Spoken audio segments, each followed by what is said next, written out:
Hello viewers, আসসালামু আলাইকুম। আশা করি সকলে ভালো আছো। তোমাদের ডিগ্রি দ্বিতীয় বর্ষ পরীক্ষা 2024 অনুষ্ঠিত 2026 ইসলামের ইতিহাস ও সংস্কৃতি তৃতীয় পত্র, বিষয় ভারতের মুসলমানদের ইতিহাস 712 থেকে 1526 খ্রিস্টাব্দে।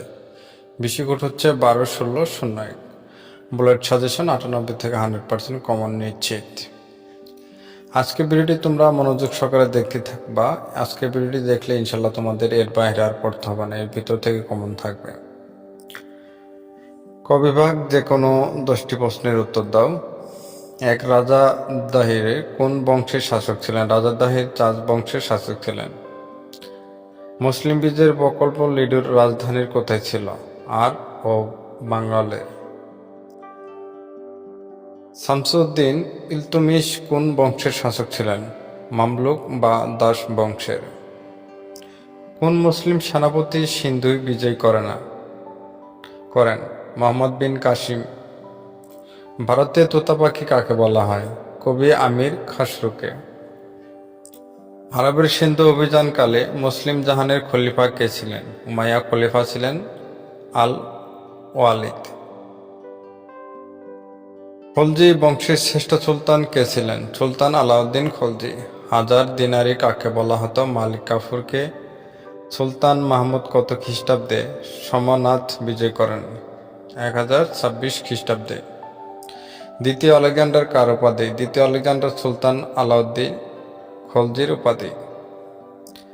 আত্রাইনের প্রথম যুদ্ধ কত খ্রিস্টাব্দে সংঘটিত হয়? উলুস খান কে ছিলেন? আধম জ্যাক। একডালা দুর্গ কোথায় অবস্থিত? পশ্চিম দিনাজপুর জেলায় ধনজত পরগনায়। দিল্লির সালতানের প্রতিষ্ঠাতা কে? সুলতান কুতুবউদ্দিন আইবেক। ষোলভাষের পূর্ণ নাম কি? ষোলতাবাদের পূর্ণ নাম দেবগিরি। লাখ বখশ কার উপাধি? সুলতান কুতুবউদ্দিন আইবেকের। কে জৌনপুরী নগর প্রতিষ্ঠান করে? সালাউদ্দিনের ইতিহাসের প্রথম তন্ত্র মন্ত্র প্রচলন করেন কে? দিল্লি সালাতনের ইতিহাসে প্রথম ক্রয় মুদ্রার প্রচলন করেন সুলতান মোহাম্মদ 20 শ্লোক। কোন যুদ্ধে ইব্রাহিম লোদি পরাজিত ও নিহত হন? উত্তর পানিপথে প্রথম যুদ্ধে। খিজির খান কত বছর রাজত্ব করেন? সাতিনহর থেকে 1421 খ্রিস্টাব্দ পর্যন্ত তিনি রাজত্ব করেছিলেন। শেষ মুঘল সম্রাট কে ছিলেন? শেষ মুঘল সম্রাট ছিলেন বাহাদুর শাহ জাফর। খ বিভাগ যে কোনো 5টি প্রশ্নের উত্তর দাও। তার আগে তোমরা যারা এখন আমাদের কাছ থেকে ডিগ্রি দ্বিতীয় বর্ষের সকল বিষয় শর্ট সাজেশনগুলো আমাদের কাছে অলরেডি তৈরি করা আছে, তা এই ভিডিওর মাধ্যমে কিন্তু তোমাদের ডেমো আকারে দেখানো হচ্ছে। প্রত্যেকটা বিষয় শর্ট সাজেশন পিডিএফ ফাইল আকারে তৈরি করা আছে আমাদের কাছে।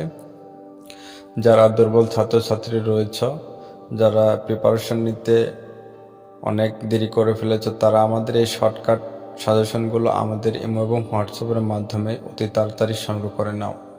শর্টকাট সাজেশন থাকবে ক বিভাগে 30 থেকে 35টি, খ বিভাগে থাকবে 10 থেকে 11টি এবং গ বিভাগে থাকবে মাত্র 10টা-11টা করে। যাদের শর্ট সাজেশন নিতে আগ্রহী অতি তাড়াতাড়ি যোগাযোগ করো আমাদের ইমো এবং হোয়াটসঅ্যাপ নাম্বারে। কিছু মূল্য নির্ধারণ করা হচ্ছে প্রতিটা বিষয়ের উপর নির্ভর করে। যারা নিতে আগ্রহী শুধু তারাই যোগাযোগ করবা। টাকা পাঠিয়ে লাস্ট নাম্বার বললে ইমো এবং হোয়াটসঅ্যাপের মাধ্যমে আমরা পিডিএফ ফাইলগুলোর সাথে সাথে দিয়ে থাকি। যারা এই শর্ট সাজেশন নিতে আগ্রহী শুধু তারাই আমাদের দেয় স্ক্রিনের নাম্বারে ইমো এবং হোয়াটসঅ্যাপ নাম্বারে যোগাযোগ করে অতি তাড়াতাড়ি শর্ট সাজেশনগুলো সংগ্রহ করে নিবা।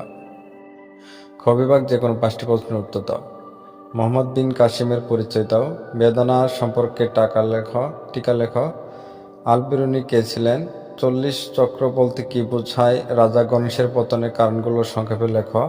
পানিবের প্রথম যুদ্ধ সম্পর্কে লেখ। সৈয়দ বংশের শাসনকাল আলোচনা করো। মোগল সাম্রাজ্যের প্রতিষ্ঠাতা হিসাবে বাবরের কৃতিত্ব মূল্যায়ন করো। সম্রাট আকবরের ধর্মনীতি আলোচনা করো। মোগল সাম্রাজ্যের পতন কারণগুলি সম্পর্কে লেখ। গ বিভাগ ভারতের মুসলিম শাসনের ইতিহাস ও সুষম আলোচনা করো। মোহাম্মদ ঘুরি উত্তরত ও বিজয় সম্পর্কে আলোচনা করো। দিল্লির সুলতান গিয়াসউদ্দিন কবলন্ডির অবদান মূল্যায়ন করো, মোহাম্মদ বিন ও তোগলকের উচ্চাভিলাষী পরিকল্পনা আলোচনা করো, লোদি বংশের পতনের কারণসমূহ আলোচনা করো, সম্রাট আকবরের ধর্মনীতি আলোচনা করো, মুঘল সাম্রাজ্যের পতন কারণগুলি